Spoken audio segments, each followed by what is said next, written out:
Good evening, distinguished members of the panel and ladies and gentlemen. I am Gowri Bandara, Diploma student of Biomedical Science, following at International Institute of Health Sciences. My research topic is identification of external changes in fish when formalin is used as a preservative. These are my contents. Fish is one of the major source of protein and food source to the human being. Recently, these consumable fishes are being contaminated by formaldehyde by some evil traders. According to the International Agency for Research on Cancer, has classified formaldehyde as a group 1 carcinogen to the humans, and the National Toxicology Program named formaldehyde as a non-human carcinogen. Though it is harmful to human, some evil fish sellers engage in treating fish with formaldehyde. As you can see in this picture, there were many incidents reported regarding these incidents around the world, including Sri Lanka. So I was done this research to find out how to identify fish which containing formalin as used as a preservative, and to find out where to inform the public about how to identify fish which containing formalin as a preservative.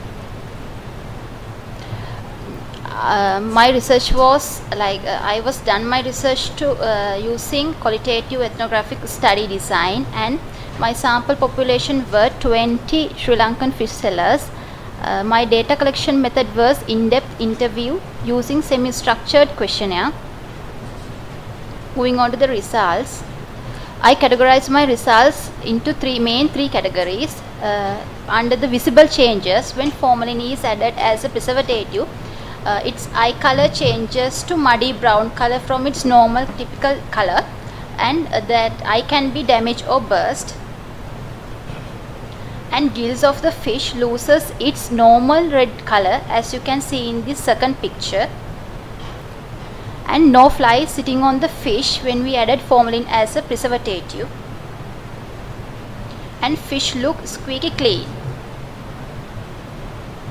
Under the texture changes, when we added formalin as a preservative, fish loses its shiny appearance,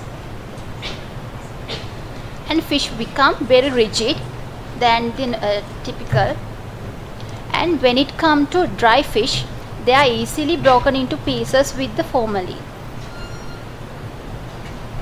Also, the fish have rubbery meat that which can't be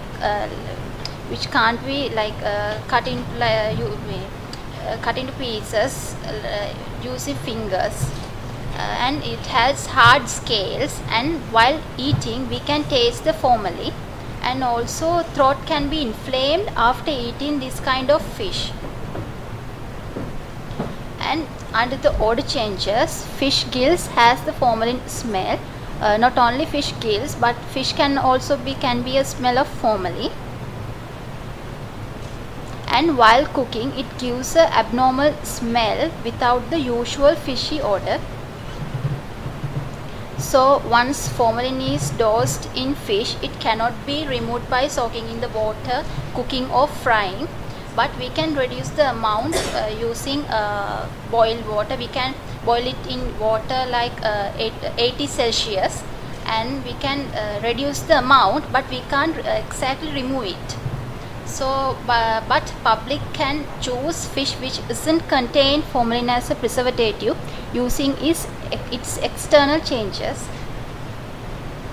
So I recommend to improve the knowledge about how to identify external changes in fish when formalin is added as a preservative.